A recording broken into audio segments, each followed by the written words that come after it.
7-8 ఏళ్లప్పుడు నిన్ను మీ నాన్న నా దగ్గర వదిలేసి వెళ్ళాడు. అప్పటి నుంచి నువ్వు మా ఇంట్లోనే పెరుగుతున్నావు. తిండికి గుడ్డకు నీకెన్నడూ లోటు చేయలేదు. నీ చదువు కూడా అభ్యంతరం పెట్టలేదు. కానీ నీ మనసు గురించి ఎప్పుడూ నేను పట్టించుకోలేదు. పట్టించుకోవాలని అనుకోలేదు. ఎందుకో తెలుసా? రాజ్యలక్ష్మమ్మ ఆగి లక్ష్మివంక చూసింది. ఆమె తలైనా పైకెత్తలేదు. నేల చూస్తోంది. నీ మనసు గురించి మీ నాన్నైనా పట్టించుకోలేదు. పట్టించుకునుంటే నిన్ను నీకు తగ్గ చోటే ఉంచేవాడు. నిన్ను మా ఇంట్లో ఉంచడంలో వాడు నీ మనసు గురించి పట్టించుకోలేదు అనుకోవాలి. మా ఇంట్లో నువ్వు మిగతా వాళ్లతో సమానం ఎలాగవుతావు? మా అంతస్తు వేరు, మా కులం వేరు, మా పద్ధతులు వేరు, మా అహంకారాలు వేరు. రాజ్యలక్ష్మమ్మ క్షణం ఆగి మళ్లీ చెప్పనారంభించింది. నా సంగతి మీ నాన్నకు తెలుసు. అలాగే మీ నాన్న సంగతి నాకు తెలుసు. నిన్ను సవర్ణుల ఇంట్లో ఉంచాలనుకో, అక్కడ అంతస్తు కారణంగా నీ బ్రతుకు ఎలాగూ హీనంగానే ఉంటుంది. సవర్ణుల ఇంట్లో జరిగిన అవమానాన్ని బొత్తిగా సహించలేవు. మా ఇంట్లో అయితే కనీసం అది సహజ ధర్మంగా భావించి సహించగలవు. కానీ నీ వాళ్లే నిన్ను తేలిక చేస్తే ఆ బ్రతికెంత దారుణంగా ఉంటుందో అనుభవిస్తేనే కాని తెలియదు. మా ఇంట్లో పెరుగుండకపోతే నీ బ్రతికి 2 దారులు. ఒకటి ఆత్మహత్య, 2 అడుక్కోవడం. ఈ 2 నా కారణంగానే నీకు తప్పాయి. మామ, మనసుకు సుఖం లేకపోతే మనిషి బ్రతికే అర్థమేముందంటావు? అన్నాడు కృష్ణ మధ్యలో కలగ చేసుకుని. అదే కదరా ఇప్పుడు నేను చెప్పేది. మనసుకు సుఖం కావాలంటే మంచి బుద్ధుండాలి. లక్ష్మిని నేను ఇంట్లోంచి పొమ్మంటే దాని బ్రతుకు కుక్కలు చింపిన విస్తరవుతుంది. అది గ్రహించడం లేదు కాని నా ఇంట్లో పువ్వులా పెరిగిందది. మనతో పాటు సమానంగా ఉండాలన్న పాడుబుద్ధి లేకపోతే దాని బ్రతుకొచ్చిన లోటేంటో చెప్పు నాకు. రాజ్యలక్ష్మమ్మ నీడ సామాన్యమైంది కాదు. ఆ నీడిచ్చిన రక్షణ విలువ అది పోయాక కాని తెలీదు అంది రాజ్యలక్ష్మమ్మ. బెదిరిస్తున్నావా? అన్నాడు కృష్ణ కోపంగా. బెదిరింపు కాదురా, లోకం గురించి వివరిస్తున్నాను. లక్ష్మి ఆడపిల్ల. దాని తోడు అందమైంది. నా ఇంట్లో పెరుగుతోంది కాబట్టి కాని లేకపోతే తల్లిదండ్రులు లేని దీని బ్రతుకు ఆబాసుపాలయుండేది పాటికి. మంచి కుర్రాన్ని చూసి రేపు సంబంధం చేశానంటే జీవితాంతం సుఖంగా బ్రతుకుతుంది. మొగుడి దగ్గరికి వెళ్ళాక దానికి ఎక్కువ తక్కువల భేదం కూడా ఉండదు అంది రాజ్యలక్ష్మమ్మ. నీడ గురించి చెప్పావు కాబట్టి అంటున్నాను. చెట్టిచ్చే నీడకు తరతమ భేదాలు లేవు. పేదవారికి గొప్పవారికి ఒకే రకంగా నీడనిస్తాయి చెట్లు. కాని నీ నీడ అలాంటిది కాదు. నీ నీడలో పెరిగిన మేమొక రకంగానూ లక్ష్మి ఇంకో రకంగానూ పెరగడం జరిగింది. రాజ్యలక్ష్మమ్మ కోపంగా మనవడి వంక చూసి, రాజ్యలక్ష్మమ్మ అంటే రోడ్డు పక్కన చెట్టు అనుకున్నావట్రా? ఇష్టపడిన వారికి మాత్రమే నీడనిచ్చే రాజభవనం రాజ్యలక్ష్మమ్మ. ఆ భవనంలో అంతస్తులను కులాలను బట్టి రకరకాల గదులుంటాయి అంది. కృష్ణ మాట్లాడలేదు. ఆమె లక్ష్మి వంక చూసి, లక్ష్మి కాస్తిలా దగ్గరగా రామ్మా అంది. లక్ష్మి దగ్గరకొచ్చాక ఆమె తల ఆప్యాయంగా నిమిరి, నీ మనసు కష్టపెట్టడం నా అభిమతం కాదు. నా తరం వేరు, నా నమ్మకాలు వేరు. నీ అందాన్ని, నీ తెలివితేటల్ని, నీ చదువుని, నీ సంస్కారాన్ని అభినందించగలను. కాని నిన్ను నాతో సమానంగా భావించలేను. ఈ జన్మకు నా అభిప్రాయాలు మారకపోవచ్చు. ఇలా ఎందుకంటున్నానంటే ఎన్నో విషయాల్లో ఇంతవరకు జీవితంలో రాజీ పడ్డాను. కాని అది నన్ను నేను మోసం చేసుకునే రాజీ మడి ఆచారాల పట్ల నాకు నమ్మకం ఉంది. మొదట్లో కోడళ్ళు పిల్లలు చాలా ఖచ్చితంగా అమలు జరిపేవారు. నాకు వయసు మీద పడుతున్న కొద్దీ అన్నీ నేను చూసుకోలేకపోయేదాన్ని. నాకు తెలిసినప్పుడే మడి లేకపోతే ఎవరూ పాటించడం లేదు. పాటిస్తున్నట్లు నా ముందు నటిస్తున్నారు. వాళ్ళు పాటించడం లేదని నాకు తెలుసు. అయినా నా ముందైనా పాటిస్తున్నారు కదా అని రాజీ పడుతున్నాను. అలాగే ఇప్పుడు ఇటువంటి వ్యవహారాల్లో చాలా వరకు మీనాక్షివే నిర్ణయాలు. మాట వరుసకు నన్ను అడుగుతాడు పెద్ద కొడుకు. ఇండియా ప్రెసిడెంట్ లాంటి పెత్తనం నాది. అయినా పెత్తనం నాదేనన్న భ్రమ నాకు ఆనందాన్నిస్తోంది. భ్రమతో బతికే తరం నాది. ఎంతకాలం అలా బ్రతికాను. ఇన్ని సంవత్సరాలు కొన్ని నమ్మకాలను పాటించి ఇప్పుడు అవి తప్పుకోలేను. నాకవి ఒప్పుగానే కనిపిస్తున్నాయి. మీ తరం ఎలాగో నా నమ్మకాలకు విలువిస్తుందనుకోను. మీ అభిప్రాయాలు మీరు ఉంచుకోండి. మీ మనసులో మీ ఇష్టం వచ్చినట్లు అనుకోండి. కానీ నా ముందు నా అభిప్రాయాన్ని మన్నించండి. పెద్దదాన్ని సంతోషపెడితే తప్పు లేదు అంది రాజ్యలక్ష్మమ్మ అనునయంగా. కృష్ణకి ఆవిడ మాటల ఆశ్చర్యాన్ని కలిగించాయి. ఇలా మనసు విప్పి ఆవిడ మాట్లాడుతుండగా వినడం ఇదే మొదటిసారి అతనికి. కులతత్వం మీద, మూర్ఖపు ఆచారాల మీద ఆవిడ కూడా కొంత ఆలోచన చేసిందని అతను ఆశ్చర్యపడుతున్నాడు.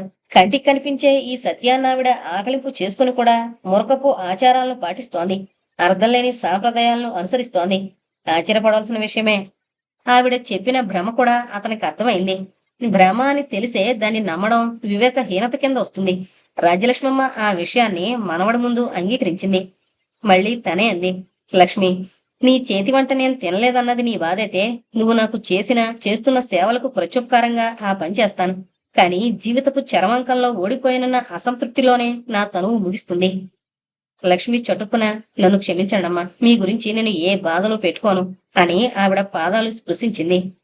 రాజ్యలక్ష్మమ్మ మనవడి వంక చూసి, నేను పోయాక ఏమో చెప్పలేను కాని నేను బ్రతుకుండగా వర్ణ సంకరాన్ని సహించలేను అంది. ఆవిడ ఆ మాట ఎందుకందో కృష్ణకి అర్థం కాలేదు. మధ్యాహ్నం ఆవిడ నిద్రపోయిన సమయంలో లక్ష్మి కృష్ణ కాసేపు మాట్లాడుకున్నారు. ఆవిడ మనిషి వేరు, ఆ పద్ధతి వేరు. ఆవిడ నాతో సమానమని ఊహించడానికి కూడా నాకు భయంగా ఉంటుంది అంది లక్ష్మి. అదే బానిస మనస్తత్వం అంటే అన్నాడు కృష్ణ. మీరేమనుకోకండి, ఆవిడ విషయంలో నేను బానిసనే అంది. అందుకేగా ఆవిడ నీ చేతి వంట తిన్నకర్లేదని హామీ ఇచ్చావు. అందుకు కాదు, నా వంట తినడాన్ని ఆవిడ ఉపకారంగా భావిస్తోంది. తిన్నాక జీవితాంతం కుమిలి కుమిలి ఏడుస్తానంటోంది. అది నాకిష్టం లేదు. పోనీ అలా భావించని నేనున్నాను. నీ వంట నాకెప్పుడు రుచి చూపిస్తావు నవ్వుతూ అన్నాడు కృష్ణ. ఆ అవకాశం నాకు లేదు అంది లక్ష్మి. ఏం? ఈ ఇంట్లో వంట చేసే అవకాశం నాకు లేదు. ఒకవేళ చేసినా ఏ దొడ్లోనో వండాలి. వండినా అది మీ మామగారు తిన్నెవరు. కృష్ణ బాధగా నిట్టూర్చి, చిత్రమైన భ్రమిది అన్నాడు. ఈ భ్రమ అంతం చూస్తాను నేను అంది లక్ష్మి. ఎలా? నేను బ్రాహ్మణ కుర్రాన్నే పెళ్లి చేసుకుంటాను. అది సాధ్యమా అన్నాడు కృష్ణ ఆశ్చర్యంగా. ఎందుకు సాధ్యం కాదు? నీ వివాహం మా అమ్మ దయాధర్మం మీద ఆధారపడింది. ఆవిడ ఇలాంటి పనికి చేస్తే ఒప్పుకోదు అన్నాడు కృష్ణ సాలోచనగా. ఒక బ్రాహ్మణ కుర్రాడు నన్ను పెళ్లి చేసుకుంటాను అన్నాడనుకోండి, ఆ పెళ్లి జరగడానికి మీరు సాయపడలేరా అంది లక్ష్మి. నేనా అన్నాడు కృష్ణ కంగారుగా. అవును, మీ మామగారి గురించేగా మీకు భయం. ఆవిడకు తెలియకుండా మీరు సాయపడండి.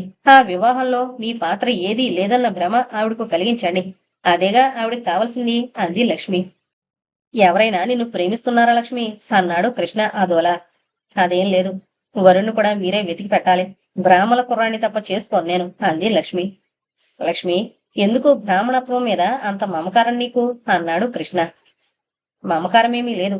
పుట్టుకతోనే మనిషి బ్రాహ్మణుడు ఎలాగయ్యాడో తెలుసుకోవాలనుంది. బ్రహ్మజ్ఞానాన్ని కలిగుండని మనిషి తను బ్రాహ్మణుడని ఎలా చెప్పుకుంటున్నాడో అర్థం చేసుకోవాలనుంది. మగ్గం ఎలా ఉంటుందో చూసి ఎరుగని శాలీల కుర్రవాడు డాక్టర్ అవుతున్నాడు. పెళ్లి సంబంధం ప్రసక్తి వచ్చేసరికి మాత్రం మేము శాలీలం అంటున్నాడు.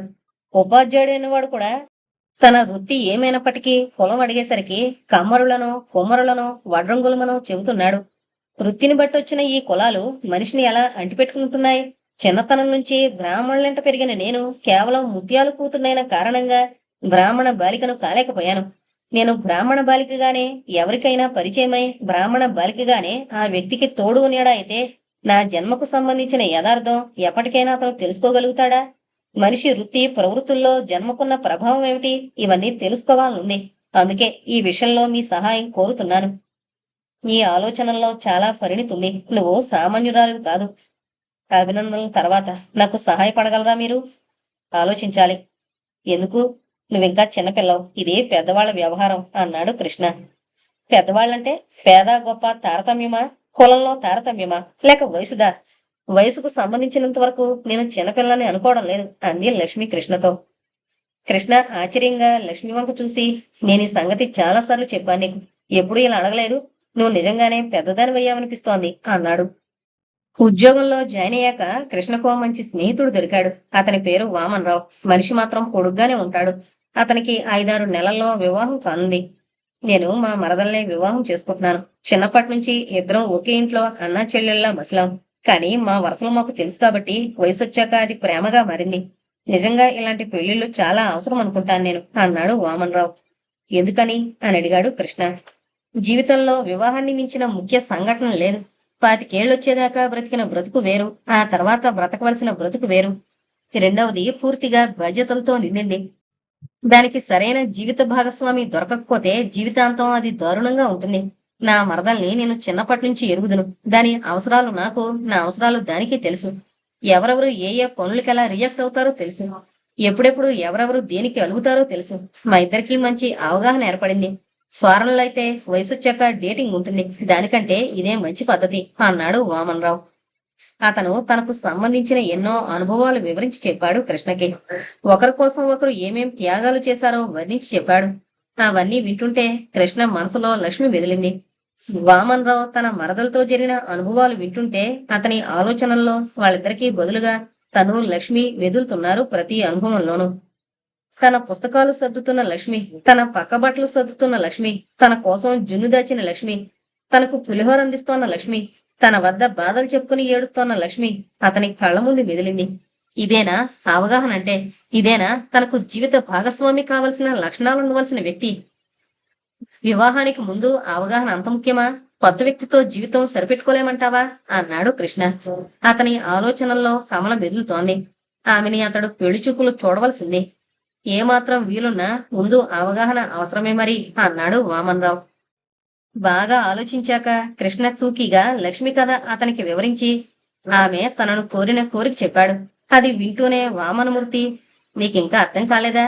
ఆమె నిన్ను కోరుతోంది అన్నాడు. కృష్ణ తెల్లబోయి, అది అసాధ్యం, మా ఆలోచనల్లో ఎప్పుడూ వివాహం ప్రసక్తి రాలేదు అన్నాడు. ఇది మూర్ఖత్వం. ఆమె సాన్నిధ్యాన్ని నువ్వు కాంక్షించేవాడివి. నీ గురించి ఆమె శ్రద్ధ తీసుకునేది. ఇద్దరికీ స్వార్థం లేదు. ప్రేమంటే ఇదే. ఇటువంటి ప్రేమ వివాహంతో అంతమైతే చాలా బాగుంటుంది. నేను బ్రతికుండగానే వర్ణ సంక్రాన్ని ఆమోదించనన్న రాజలక్ష్మమ్మ మాటలు మదిలో మెదిలాయి కృష్ణకి. అయితే తనకు తానే తెరిచి ప్రశ్నించుకున్నాడతను. ఈ వివాహం పైన తన అభిప్రాయం ఏమిటి? కృష్ణ ఆలోచనలు కొత్త కోణంలోకి మళ్ళాయి. వామన్రావు మాటల్లో అతనికి సబబు కనిపించింది. నువ్వు నాకు మహోపకారం చేశావోయ్. ఈ ఆదివారమే ఓసారి ఇంటికి వెళ్లి మాట్లాడొస్తాను అన్నాడు కృష్ణ. లక్ష్మి, ఇంకో 2 వంకాయలు తరగవే, వాడికి కూర చాలా ఇష్టం అంది రాజలక్ష్మమ్మ.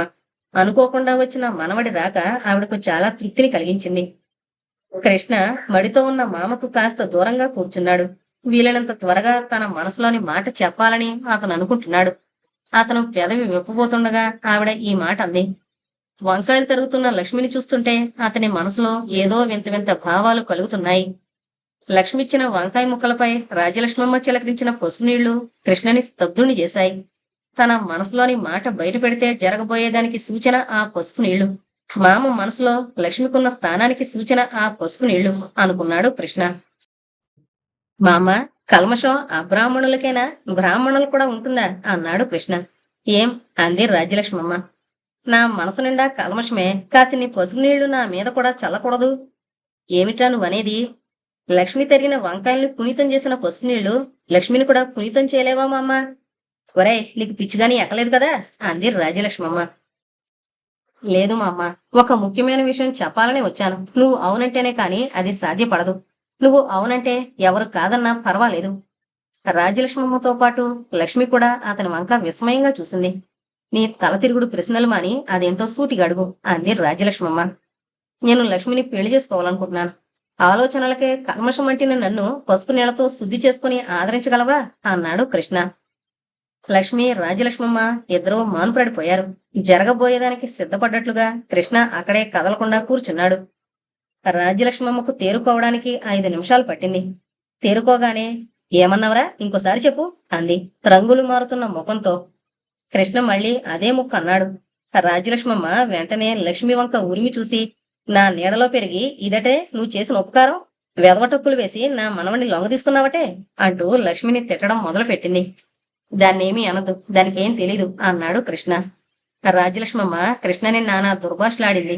ఆ పూటకు వంట ప్రయత్నం ఆపేసి, ఇంట్లోంచి పోరా అపరాచుడా అంది రోషారుణ నేత్రాలతో.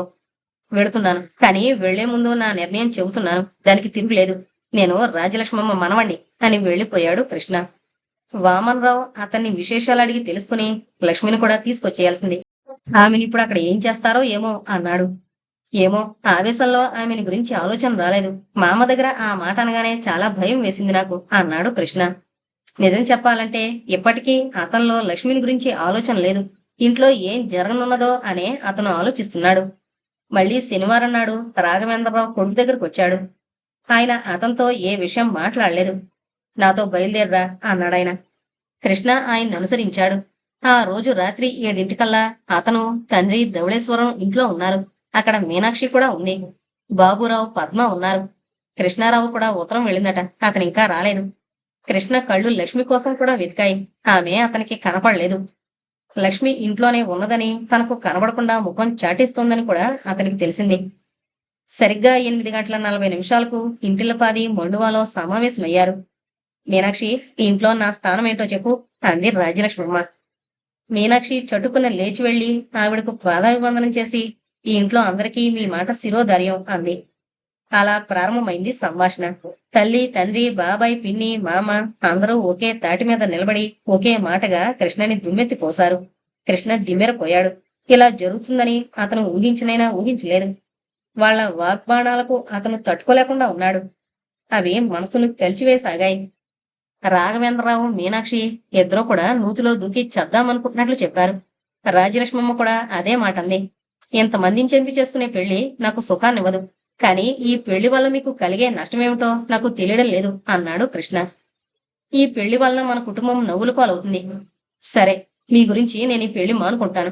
కానీ ఇంకేదైనా సంబంధం చూసి నాకు అంటగట్టడానికి ప్రయత్నిస్తే నేను ఇంటి గుమ్మం తొక్కను అన్నాడు కృష్ణ. చటుక్కున అతనిలో తన భర్త కనిపించాడు రాజ్యలక్ష్మమ్మకు. ఆవిడ కళ్ళల్లో నీళ్లు తిరిగాయి. ఏం మాట్లాడకుండా ఊరుకుంది ఆవిడ. సరే, ఈ వ్యవహారానికంతా కారణభూతురాలైన లక్ష్మి ఇంట్లో ఉండడానికి వీల్లేదు. అదుంటే నేను ఇక్కడికి రాను. తక్షణం దాన్ని ఎక్కడికైనా పంపించేయండి. వెళ్లే ముందు దాంతో నేను మాట్లాడాలి అన్నాడు కృష్ణ. అతను లక్ష్మిని కలుసుకుని రహస్యంగా రెండు మాటలు మాట్లాడాడు. నువ్వు ఒకసారి కాకినాడ రా, నీతో చాలా మాట్లాడాలి. లక్ష్మి తలాడించింది. ఆమె చేతిలో 200 పెట్టి ఎష్టు వచ్చిన చోటికి పొమ్మంది రాజ్యలక్ష్మమ్మ. కళ్ళనీళ్లతో మర్నాడు ఉదయం లక్ష్మి ఆ ఇల్లు వదిలి వెళ్లిపోయింది. లక్ష్మికి వెళ్లిపోతుంటే నా నీడ ప్రయోజనం అది లేనప్పుడు కానీ తెలీదు అన్న రాజ్యలక్ష్మమ్మ మాటలు మదిలో మెదిలాయి. లక్ష్మి కాకినాడ చేరి కృష్ణను కలిసి అతనితో పాటే ఉండసాగింది. అతనికి వంట చేసి పెడుతూ ఈ విషయం ఇంట్లో ఎవరికీ తెలియకుండా జాగ్రత్త పడ్డాడు కృష్ణ. రాజ్యలక్ష్మమ్మ జీవితంలో ఇంకో అనుకోని మలుపు వచ్చింది. ఆవిడ ముద్దుల తనయుడు కృష్ణారావు కొద్ది సంవత్సరాలుగా అబ్రాహ్మణ స్త్రీతో ఉంటున్న వైనం ఆవిడకు ఇటీవలే తెలిసొచ్చింది. ఈ విషయం చూచాయిగా రాఘవేంద్రరావుకు తెలుసునని, అయినా తల్లి తన మాటలు నమ్మదన్న భయంతో అతను చెప్పలేదని కూడా తెలిసింది ఆవిడకు. అయితే ఇటీవల ఆ విషయం బాగా బట్టబయలైంది. అన్నింటికంటే ఆవిడకు బాగా బాధించిన విషయం ఈ సంగతి మాలతికి కూడా తెలుసు అన్నది. గుజరాత్ లో మాలతి అబ్రాహ్మణ యువతి సవతులుగా ఒకే ఇంట కలిసిమెలిసి ఉన్న సంగతి కూడా ఆవిడకు తెలిసింది. కృష్ణారావు గుజరాత్ నుంచి మళ్లీ ధవళేశ్వరం మకాం మార్చినప్పుడు ఈ విషయాలన్నీ బట్టబయలయ్యాయి. రోజు అతను రాజమండ్రి వెళ్ళొచ్చేవాడు. అతని ప్రియురాలు అక్కడ ఉంటోంది. అతను ఎక్కడికి వెళుతోంది మాలతికి తెలుసు. ఆమె ఎన్నడూ భర్తను అభ్యంతరం పెట్టలేదు. ఒక పర్యాయం కృష్ణారావు జగ్గు పడ్డాడు. 10 రోజులు అతను ఇల్లు కదలలేదు. ఆ సమయంలో చంద్రిక అనే పేరుగల అబ్రాహ్మణ యువతి కృష్ణారావు కోసం వెతుక్కుంటూ రాజ్యలక్ష్మమ్మ ఇంటికొచ్చింది. ఆమె ఎవరో తెలియడానికే రాజ్యలక్ష్మమ్మకు ఎంతోసేపు పట్టలేదు. ఇది చాలా కాలంగా జరుగుతోంది. ఆయన నాపడం నా వల్ల కాదు. ఒకళ్ళతో చెప్పుకునే బాధ కాదు. అందుకని మౌనంగా సహిస్తూ వచ్చాను అంది మాలతి అత్తగారితో. రాజ్యలక్ష్మమ్మకి ఏం చెయ్యాలో తోచలేదు. ముందు దాన్ని అవతలకు పంపించేయండి అందావిడ. కృష్ణారావు మంచి మాటలు చెప్పి ఆమెను పంపించి వేశాడు. తర్వాత తెల్లన్న మాటలు విని నువ్వేం చెబితే అది చేస్తాను, ఎలా చెబితే అలా నడుచుకుంటాను అన్నాడు. తనకు తను ఏమాత్రం సమర్థించుకోలేదు. చంద్రిక వలలో తను పడిపోయాను అన్నాడు. మాలతి కూడా అభ్యంతరం చెప్పకపోవడం తన పాలిట శాపమైందన్నాడు. తల్లిని పొగడగలిగినంత పొగిడి తాను ఆవిడ కడుపున చెడబుట్టినందుకు విచారిస్తున్నాను అన్నాడు. దాన్ని ఎక్కడికైనా పొమ్మను, నువ్వు ఇంటి పట్టు నుండి వ్యవసాయం చూసుకో అంది రాజ్యలక్ష్మమ్మ. 2 వేలిస్తేనే కాని అది పోదు అన్నాడు కృష్ణారావు. రాజ్యలక్ష్మమ్మ రాఘవేంద్రరావును పిలిచింది. అతను మారు మాట్లాడకుండా తల్లికి 2000 ఇచ్చి ఈ వ్యవహారంలో నేను తలదొరచను, మీ ఇష్టం వచ్చినట్లు చేసుకోండి, ఇక ఈ విషయానికి మాత్రం నన్ను డబ్బు అడగద్దు అన్నాడు. రాజ్యలక్ష్మమ్మ కృష్ణారావు చేతికి ఆ డబ్బిచ్చి త్వరగా వెళ్లి దాన్ని వదులుచుకుని రమ్మంది. నెల్లాళ్ల తర్వాత తిరిగొచ్చాడు కృష్ణారావు. చంద్రిక దగ్గర రౌడీలున్నారని, వాళ్ళు తనను కదలనివ్వలేదని, ఇప్పుడు మళ్లీ డబ్బు తీసుకురమ్మంటున్నారని, లేకపోతే చంపేస్తారని అతను చాలా అమాయకంగా చెప్పాడు. నీలాంటి వాడు చావడమే మంచిది అంది రాజ్యలక్ష్మమ్మ. అయితే కృష్ణారావు ఆవిడ కళ్ళ ముందే ప్రాణభయాన్ని నటిస్తూ ఇల్లంతా తిరిగాడు. ఆవిడకి అతన్ని చూసి బాధగా జాలిగా ఉండేది. ఆఖరికి ఒక రోజున ఆవిడ కొడుకును పిలిచి దాన్ని తీసుకుని ఇంటికి రా, వ్యవహారం తేల్చేద్దాం అని చెప్పింది. కృష్ణారావు చంద్రికను తీసుకుని ఇంటికొచ్చాడు. నీకేం కావాలో చెప్పు అని అడిగింది రాజ్యలక్ష్మమ్మ. ఈ ఇంటి కోడల్ని నేను ఇక్కడే ఉందామని వచ్చాను అంది చంద్రిక. నువ్వేం వాడికి తాళి కట్టిన భార్యవు కాదు. కోర్టుకెళ్ళామంటే నువ్వు వాడు కూడా జైలుకి పోతారు అంది రాజ్యలక్ష్మమ్మ. పోనీ అలాగే చేయండి అంది చంద్రిక. చేతులారా కొడుకుని జైలుకి పంపించుకుంటానటే నీకేం కావాలో చెప్పు, అది తీసుకుని మా వాడిని వదిలిపెట్టుకో అంది రాజ్యలక్ష్మమ్మ.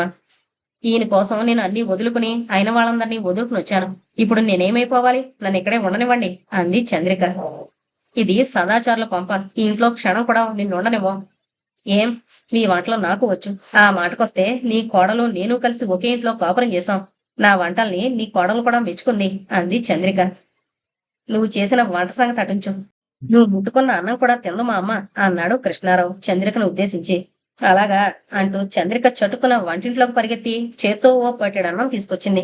ఆమె ఏం చేస్తుందోనని అంతా ఆలోచిస్తుండగా, ఏంట్రా మీరంతా ఏం చేస్తున్నారు? ఈ దిక్కుమాలముండ వంటింట్లోకి దూరి అన్నం కూడా ముట్టుకుంది అంటూ మళ్ళీ అరిచింది రాజ్యలక్ష్మమ్మ. ముట్టుకోవడమే కాదు నీ చేత కూడా తినిపిస్తుంది అంటూ చంద్రిక చటుకున ఆవిడ్ని సమీపించింది.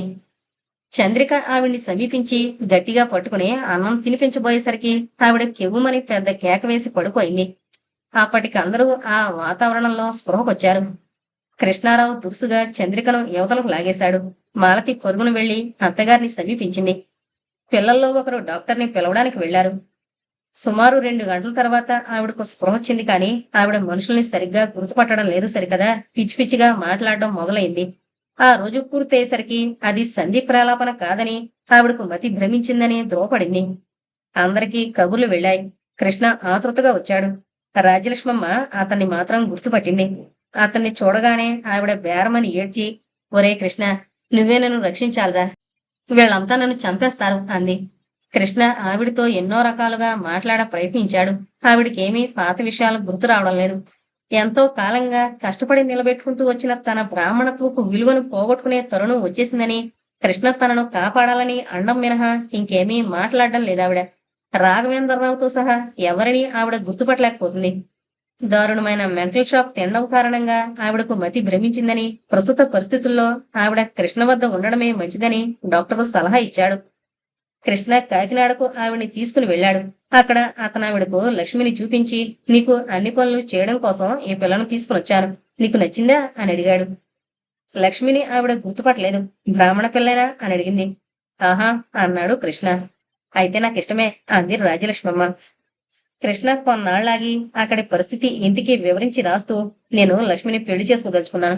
బాబాయ్ భార్య ఉండగా ఇంకో మనిషిని తెచ్చుకుంటే ఏమీ చేయలేక చూస్తూ ఊరుకుని ఆఖరికి మామను పిచ్చిదాని చేసిన మనుషులు మీరు. అటువంటి మీ అనుమతి కోసం నేనిక ఎదురు చూడదలుచుకోలేదు అని తెలిపాడు. రాఘవేంద్రరావు ఈ పర్యాయం కొడుకు మాట కాదనలేదు. సింపుల్ గా ఓ గుడిలో వివాహం జరిగిపోయింది. రాజ్యలక్ష్మమ్మ ఇంకా బ్రతికే ఉంది. ఆవిడ వయసు ఇప్పుడు 75 సంవత్సరాలు. లక్ష్మంటే ఆవిడకు ప్రాణం. లక్ష్మి బిడ్డల తోడిదే ఆవిడ లోకం. మతి భ్రమించిందన్న బాధ తప్పితే ఆవిడ ఆరోగ్యానికి లోటు లేదు. కృష్ణ వద్ద ఆవిడ చాలా సంతోషంగా రోజులు వెళ్లబుచ్చుతోంది. తన బ్రాహ్మణ్యాన్ని కాపాడుతున్న కృష్ణని ఆవిడ పదే పదే పొగుడుతోంది.